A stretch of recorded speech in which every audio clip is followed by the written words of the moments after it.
Next speaker, Shivaling. Uh, he's working in Thoughtworks, having 15 years of experience. He collaborated with diverse clients across multiple domains, and he's driving best practices and excellence at account level.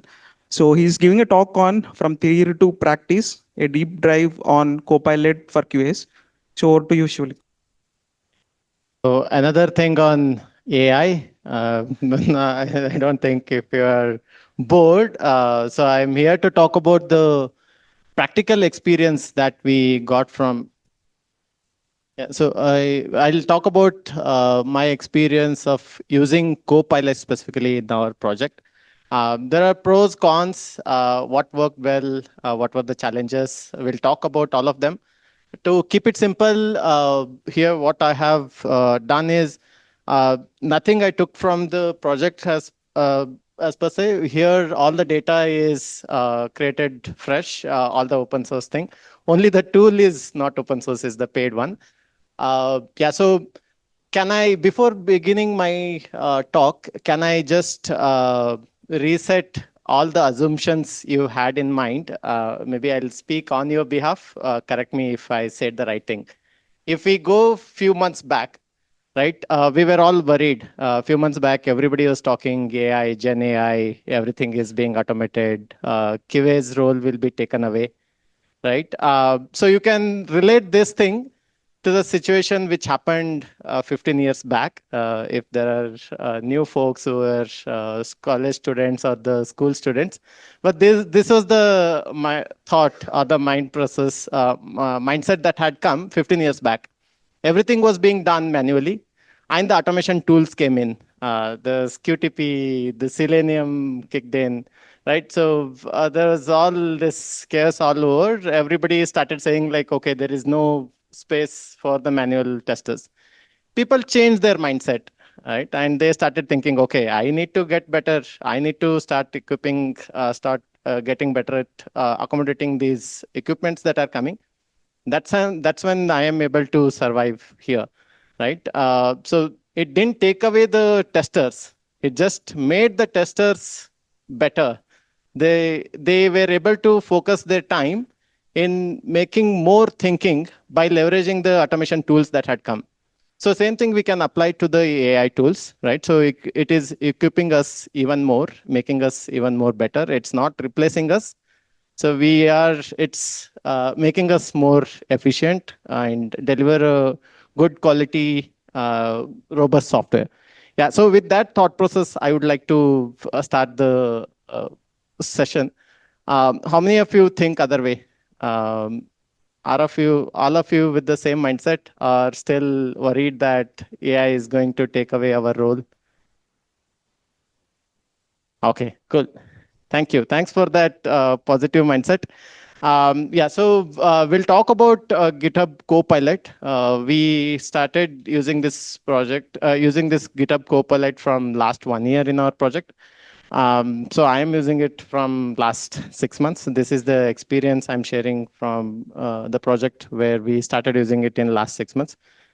Sorry, I'll just put it in. All right. We'll talk about why did we get into GitHub Copilot, and we'll just give a quick intro about it. And also, we'll get into most of the demo, how we started using it, and anybody who wants to kickstart using this, where they can kickstart. I'll talk about the uses in both UI and API. And then we'll talk about the alternatives, many alternatives that have already come in from the morning sessions. So I'll keep it light, and then what is that we are thinking we'll do it in future, and I'll share about our learnings as well. Cool. As many of you are aware, this is a AI-based coding tool from GitHub and OpenAI. So this is the underlying concept for most of the AI tools we are using, right? So we spoke about open agents, we spoke about Phantom QA. Any agent, any tool that is there, underlying concept is this. So I use my IDE, I use my interactive tool, I use my CLI. So you have the module sitting in. So it is consistently talking to the agents or the modules which are continuously trained, and all the so here all the your AI engine is trained. The way it is trained is different for the different tools you are using. So in this, I'll talk about the GitHub Copilot. Here, the source for training GitHub Copilot here is all your public repositories. And your private repositories, enterprise repositories are trained only when you are using it for the enterprise. It is not exposed publicly. That's what the contract says.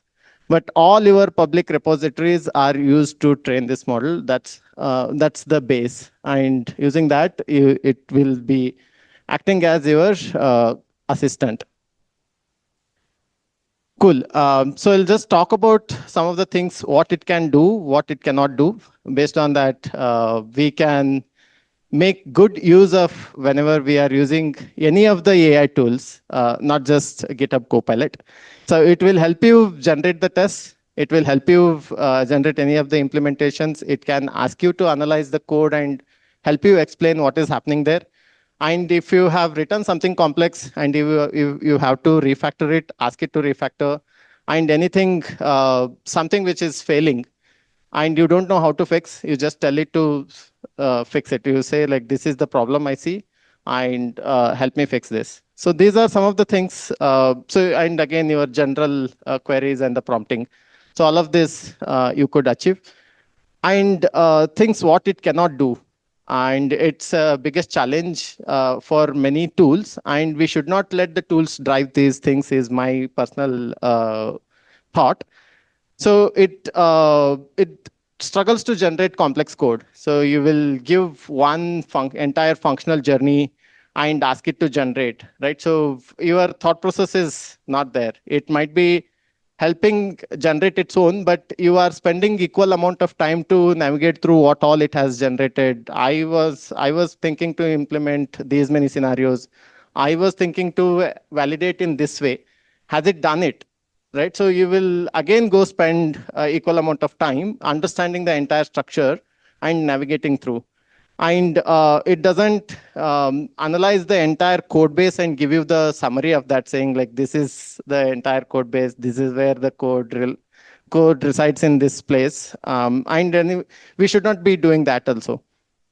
And it doesn't help you understand how your file structure is defined, and it doesn't help you create the entire framework. There are few things you can do it based on, there is a simple funda, right? So whenever you want to interact with these tools, this funda is, you will have to keep it simple, straight, and specific. Don't make it more complex. Yeah, so with that introduction, I will just get into the demo part of it. So the setup and installation, so it's a paid version. All you need to do is, like we have seen for Phantom QA, you will get a plugin for VS Code. You will get a plugin for IntelliJ. I'm not sure about other tools like Eclipse and others. Maybe I'll get the data and share it with you. These are the two IDs we are extensively using in our project, VS Code and then IntelliJ. So I'll just quickly show you how does it look like.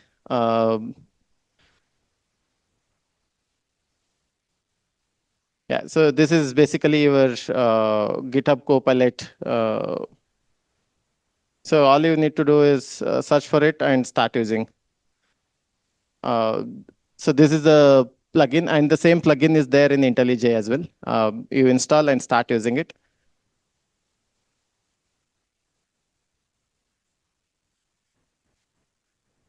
Okay, so let's get to the demo part.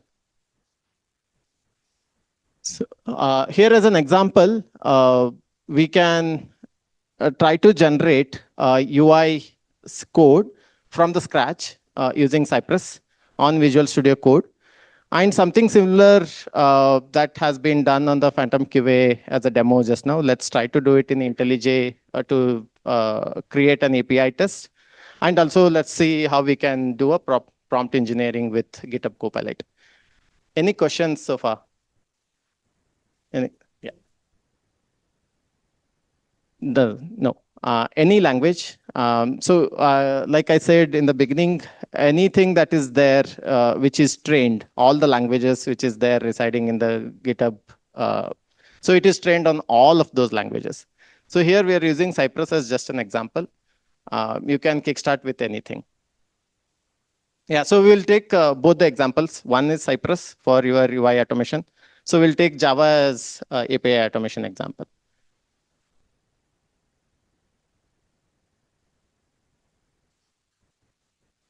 Copilot is trained with public data, public code, right? Suppose most of the code which is in public is written by students, which is bad code, right? Which is not following the clean code practices. That means if I use a Copilot, will it give bad code to me? That's a really good point. Yeah, so it's not just only on the modules or the repos that is available in the Copilot. So it has been trained to follow certain great coding practices. So it doesn't just pick the code as is from there and give it as a response to you. So it takes all the possible solutions that are available. It does the ranking, does the rating, and it picks the code and provides you as a feedback. So, is there any predefined coding standards that it follow? Like, because we are talking about the bad code or good code, it's like it's not an easy task to, So, I'll talk about that. The question is there anything that is predefined good coding practices? It understands and give it to you. Sometime back, Sai was also saying the same thing. So there is nothing like great code, good code, bad code, right? So what has worked well and what we have defined as a good coding practices, what we call it as a clean code. So all of the tools does follow those practices. So it's based on what is that context you are giving it to the tool you are following. So if your project structure has lot many comments in that, and so one of the coding practice, many of us believe that it's not a good practice to add a comments in the beginning of the function. But if your project or if your repo has such comments, that's the context that you are giving it to the tool, saying whenever you want it to create a new function, it will start creating it with the comment lines added there. So that's how it understands and give it to you based on what are you used to. Certainly, it will recommend you the good coding practices. It's up to us whether we want to accept that and continue evolving over. And also, it does continuously learn from what is something better we have implemented. It's a two-way communication between the modules it is being trained and what we are doing in the project. Cool. Shall I move on? All right. Okay. Cool. So what we try to do here, let's take one demo project and let's try to create one sample framework from the scratch. Let's see how quickly we can create. So I have minimal knowledge on the Cypress, and I want to create a new framework with the Cypress and on the demo website I have, right?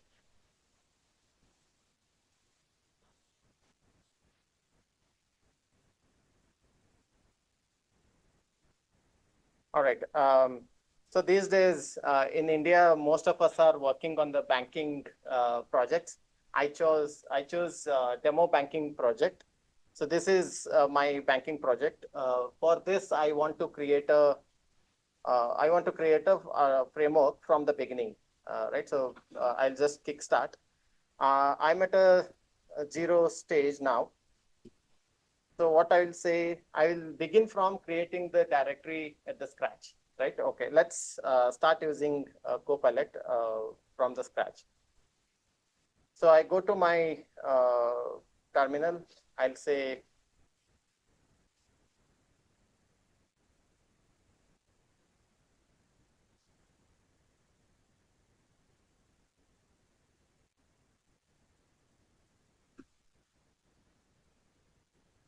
Okay.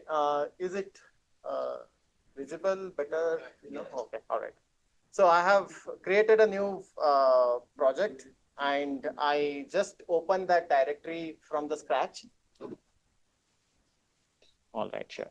Yeah, it becomes difficult to time. Okay, it's okay. It's okay. That works. Person, the back. Are you able to hear? Okay, good. They can hear.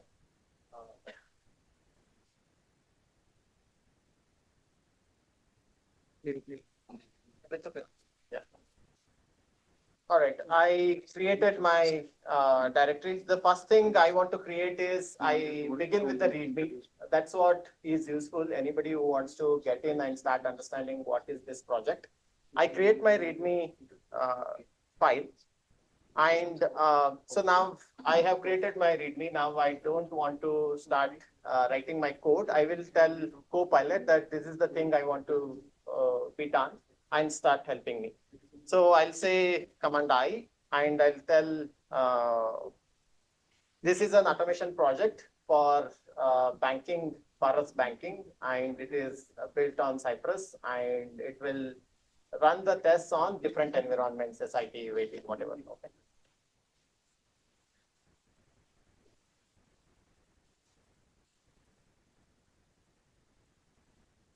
Yeah, sure.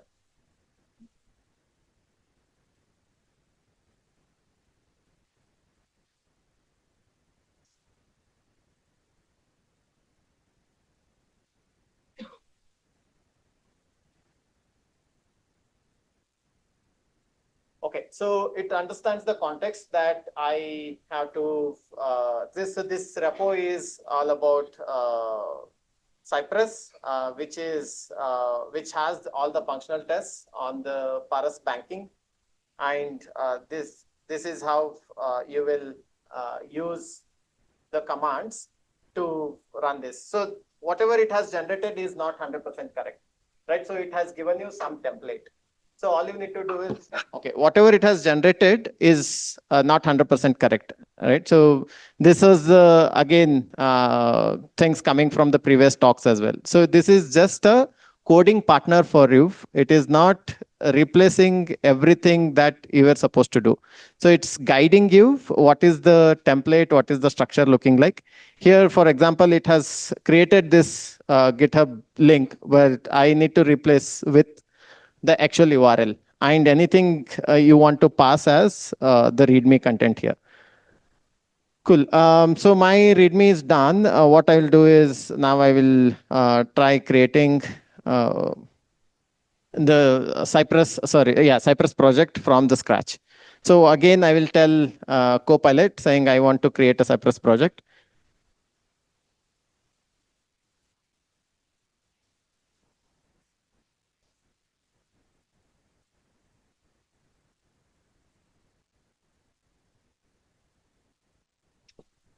Yeah, so it says like, okay, I have created this commands for you. Just run this, accept this, and run this, and it starts generating. And it has installed the Cypress, and then it has also opened the Cypress for us. All I said, Copilot, is do this thing for me. So for your reference, I also have the commands here. Later, you will get the deck. You can follow the deck. What are those different commands? I'm passing it. So I'll just reiterate what I was saying. It is all about how do you interact with any of these tools, and what is that maximum context you are giving it to you. Okay, so now I created the Cypress project, and so some of the things will go in Repo with Cypress. So this is by default that Cypress creates. So what it tells is, so now that I have started a Cypress project, do you want to start with creating a new spec file? So that is your test file basically. So I will say, I want to begin with the standard example login test. Right, so it creates one sample test for me and it just tries to run it, which is Cypress default. The default site is open. So now if you go back and what all happened into my project structure. So I kickstarted from empty project structure. I asked Copilot create a README file, and I asked Copilot to set up a Cypress. And now from the Cypress, I created a spec files. So all of that content is created here. So your spec file has appeared in this. Your login test is there. So now, what I will do next? So the test you wanted to write is for the Paras banking, right? What you will have to tell Cypress, sorry, so what you will have to tell Copilot is that write me a first test with all of these details. So that's the exact command I'm going to pass it.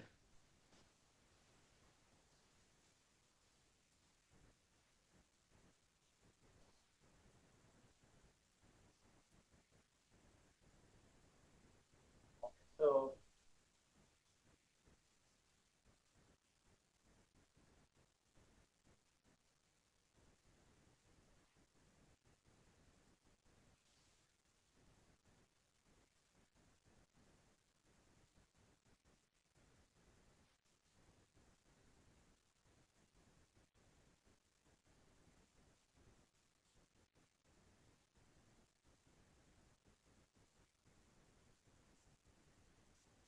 okay, so what I'm asking Copilot is help me generate a test where it should log into this bank and then it should perform login.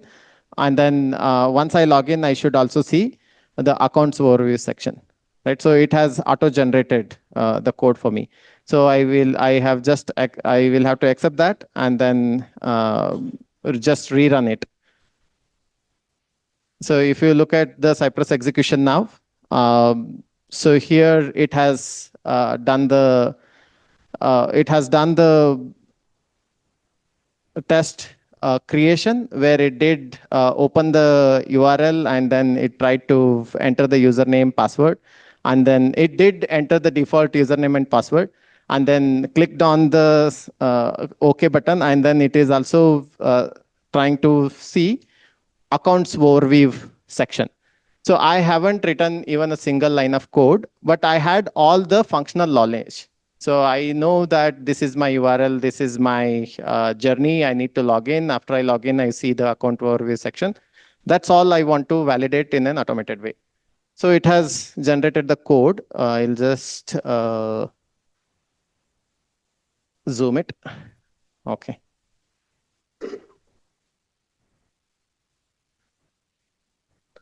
Okay, so this has it has done a login with the default username and password. And now let's get into a little bit of refactoring on this. So this is a simple plain test you have written.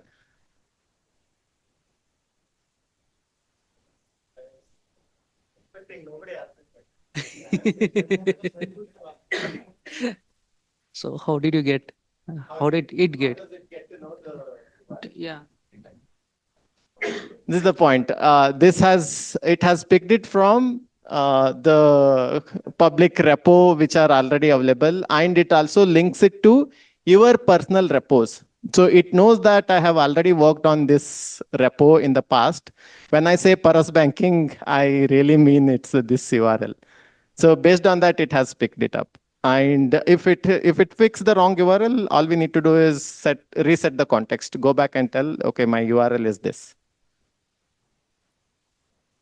So it has just, okay, that's a demo website, and it has just written your username, and that's actually the username. And yeah, it has. That's what. It has all your, no, no, no. So this is your public repo, which we have left the personal data in the public repo. So that's one security concern that was spoken in the previous talk, right? Yeah. So it's about us, how much of the data we leave in public and how much of it we keep it protected. Yeah, that's a good point.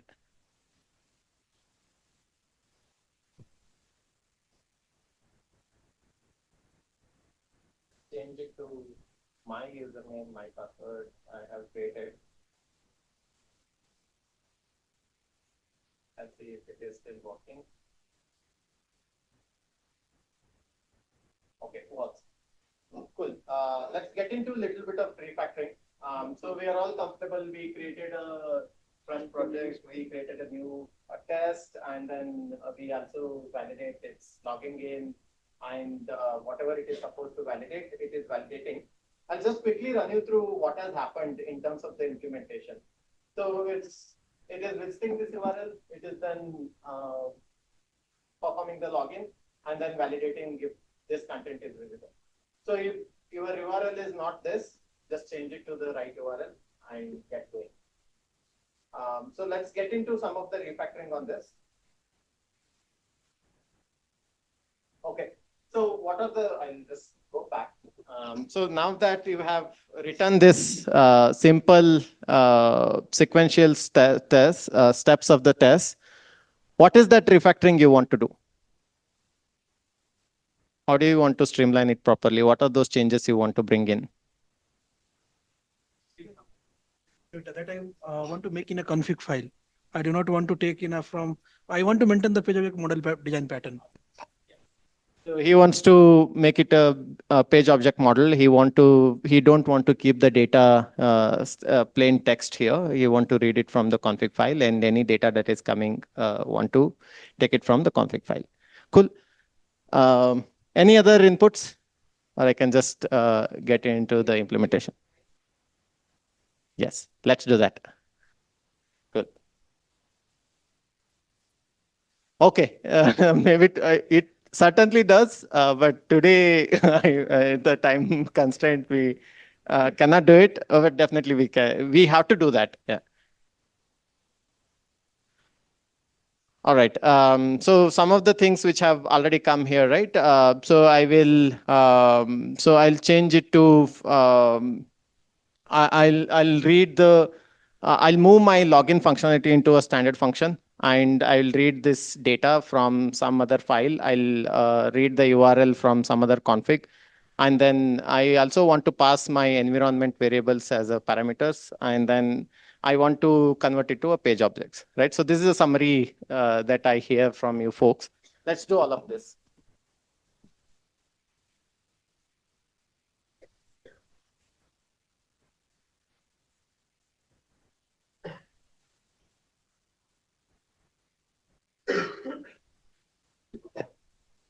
Yeah, the refactoring the function is a standard IDE function, nothing that CoPilot is doing here.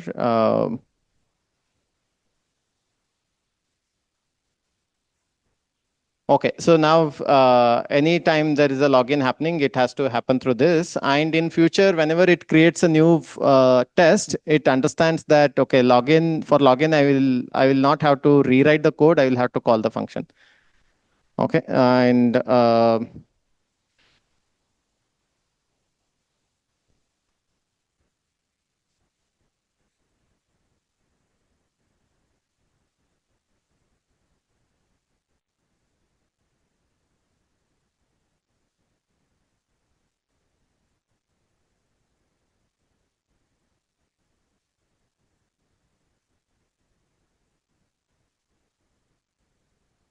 okay,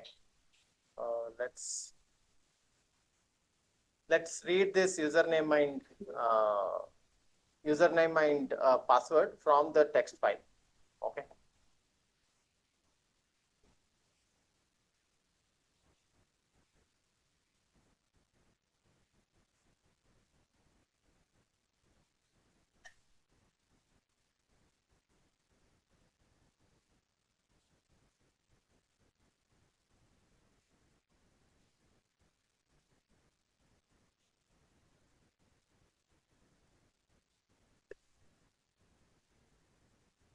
Okay.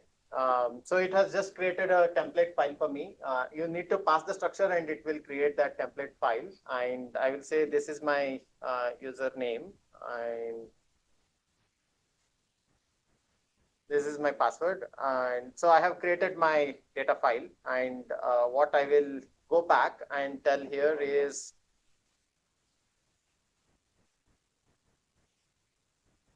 Yeah, so there are two ways. Either you can use the Copilot chat, or you can use the inline partner command that comes in.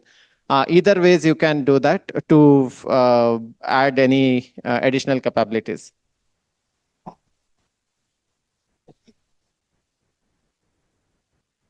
So what I'm saying is,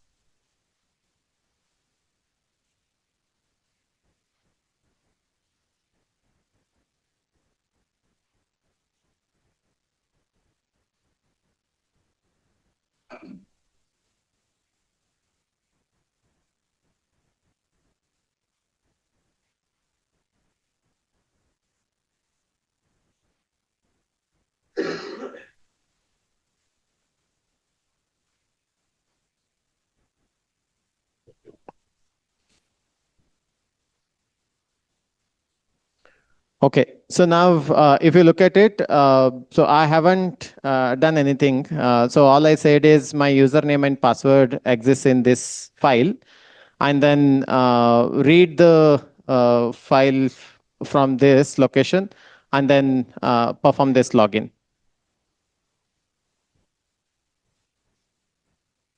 So let's quickly see if it is still working.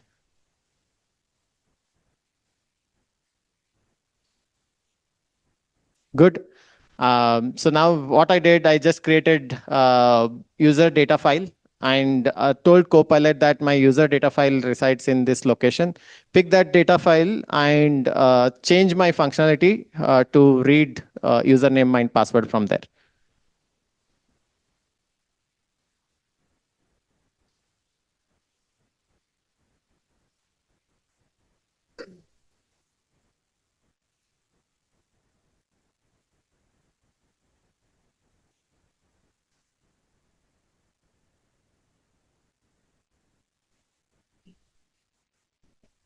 Okay, so now there was another recommendation that I don't want to keep the URL hard coded, have to read it from the config. Let's do that, and then let's quickly change it to a page object model.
Okay, so I'll just explain you once again what all happened here.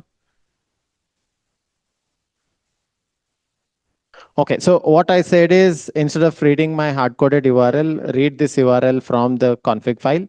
So you now need to go to the config file and tell, help me add this base URL in the right place. So it has now added the URL in the right place. So after you have saved all of this, let's just see if it is still working.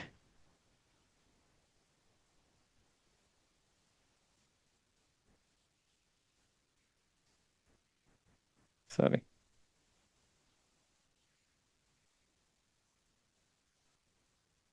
Okay, so it says it cannot load this. Can somebody tell what is wrong here? Yes, correct. So I think everybody is attentive here. Nice.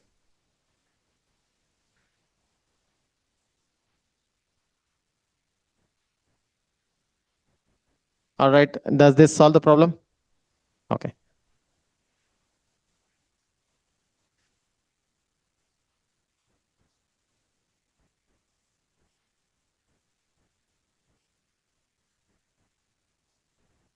Awesome. Cool. Let's quickly move this content to the page object, and then we will also get to the next part. I think we spent a lot time here itself.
Yeah. So some of the actions, right? You cannot directly straight away do it in the file. The one I was telling in the beginning, it cannot create everything from the scratch for you. So the content which is created there, based on that, it will guide you. So now I am making use of the Copilot chat window to guide me what all I should be doing to change my implementation into a page object model. Yeah, so again, it needs a context. So the context is your login test file, which is added here.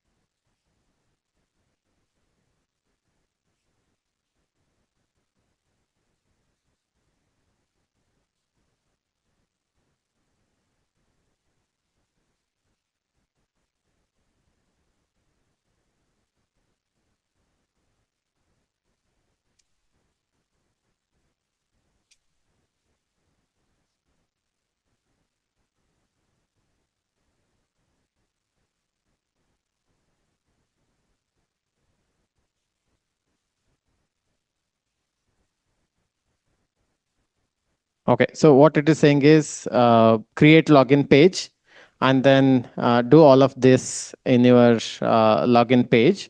And then it is converted to the page object model. So all I need to do is create this and then do the second level of implementation is I just need to import this page into this implementation and everything that was happening right within the test here and the implementation was here, it will automatically get converted to the page object model.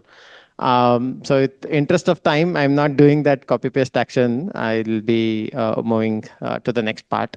So are you all comfortable so far? Any questions? All right, cool. So let's move to the next part where we want to do an API automation. So again, I choose the same demo site to keep it consistent and have that functional knowledge carrying. So where we want to add UI automation and the API automation for the same project. All right. So what we do, the multiple things which were shown just now, right? Where you add the contract, and it's not as fancy as you see it for the Phantom QA, but you can do everything by passing the context on the command line. I'll just show you one example.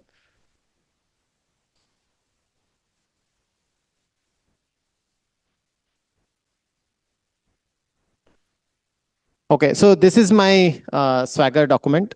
Based on the Swagger I already have, I have created my project. So now we will jump to the another IDE I was talking about. Here as well, you will install it as a plugin, and there you won't get the fancy interactive way of the way you are doing it on the code, right? So it was you just hit Command I and then ask it to give you all the details. But here it is still collecting all the details, but you will have to interact with Copilot in the chat window. So using the contract, I have already created some of the existing tests. So now what I'll do is I'll again pass Swagger as a reference, and I will tell CoPilot that help me generate some tests. I'll do that. So I'll quickly run this existing test, and I'll show you. These are all created. So I created this just to show that how we can add on the tests on the existing repository. Oh, it's there, is it? Oh, okay. Oh, what is the command? Sorry.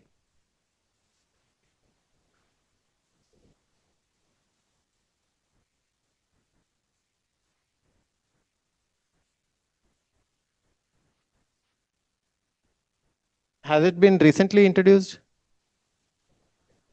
Maybe it has been recently introduced. I'll go back and check. Yeah, sure. Yeah, I'm also running on the open source community edition of IntelliJ. Same, is it? Okay.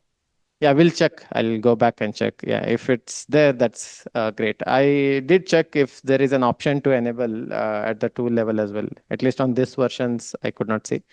Cool, thanks. There is inline version for this as well. Yeah, people, you can go back and check.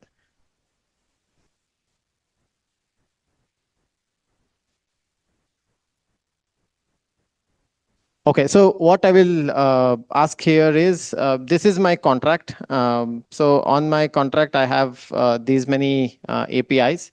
For one of the endpoint, I would like to add the tests. So you can ask CoPilot that help me add all the tests. So that becomes a little clumsy. So this is my recommendation. What we need to do is understand contract by contract, and whatever you want to add the tests.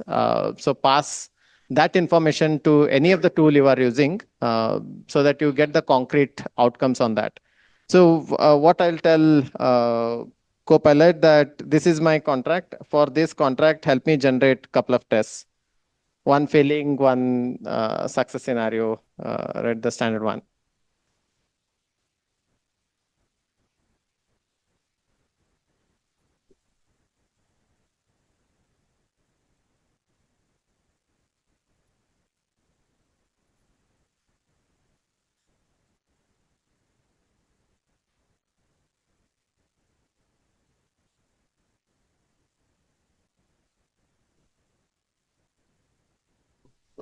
So I pass the command, and I am asking it to generate the tests here.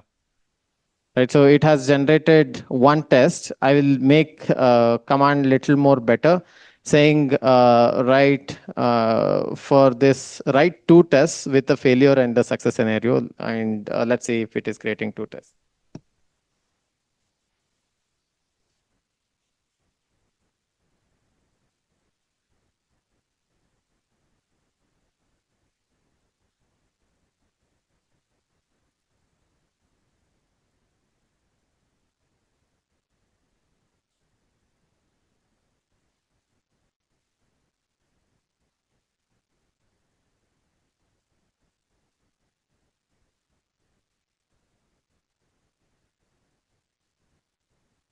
Yeah, so you see it has generated tests based on the contract I have passed. This is one way. And another way is you have already written your scenarios saying, so on the contract, right? So these are my scenario. For these scenarios, I want the API test to be written. So I'll just pass the same context to the CoPilot saying, this is my scenario. So this is, I have set the command there. So for this scenario, help me generate the test. So it takes all of those scenarios, and those many tests are created. So this is as good as you take your acceptance criteria and then ask it to generate the scenarios and generate the implementation for that. So all of these tests are here. All I do is copy paste, take it to my test layer. And then the next level is the refactoring part I was talking about. So where this has generated the plain sequential journey of the tests. Now all you have to do is take those tests and then convert it to the the moduled implementation you have already done. So this is one example I'll just show. Uh,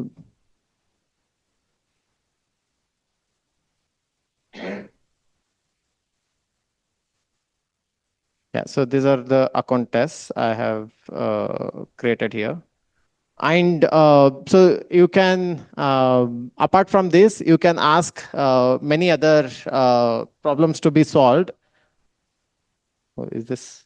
Oh, yeah.